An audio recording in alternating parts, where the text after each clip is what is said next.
Good day everyone, my name is Loyd Magamayo, and today we will unravel a new literary piece which is entitled Ode to the West Wind by Percy Bysshe Shelley. Okay, now let's proceed to the reading of the poem. O wild west wind, thou breath of atoms being, thou from whose unseen presence the leaves dead are driven, like ghosts from an enchanter fling, yellow and black and pale and hectic red. Pestilence stricken multitudes, O thou, who charitest to their dark winter bed the winged seeds, where they lie cold and low, each like a corpse within its grave, until thine azure sister of the spring shall blow her clarion o'er the dreaming earth, and feel driven sweet buds like flux to feed in air with living hosts and odors plain and hill. Wild spirit, which art moving everywhere, destroyer and preserver, hear, O hear. Thou on whose stream mid the steep sky's commotion, loose clouds like earth's decaying leaves are shed, shook from the tangled boughs of heaven and ocean.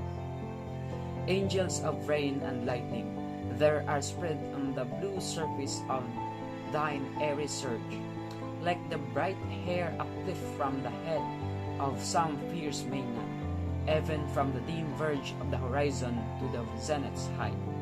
The lux of the approaching storm, thou dirge of the dying year, to which this closing night will be the dome of a vast sepulchre, vaulted with all thy congregated might of vapors, from whose solid atmosphere black rain and fire and hail will burst.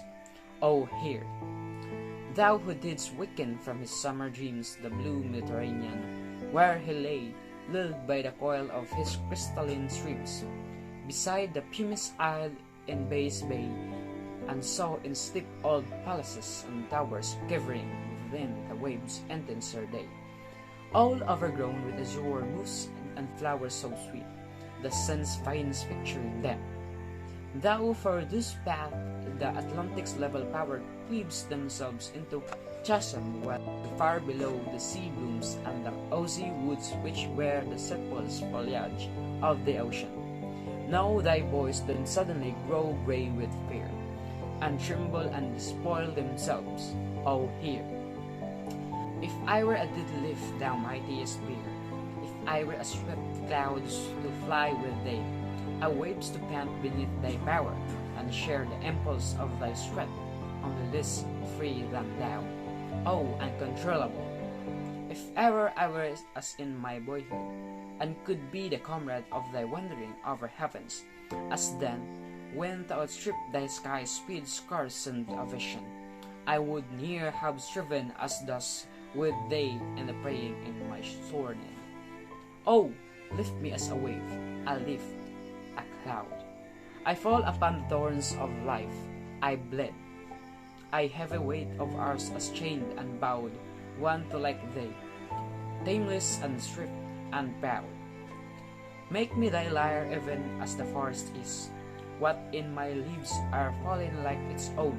The tumult of thy mighty harmonies will keep from both a deep autumnal tone, sweet though and sadness.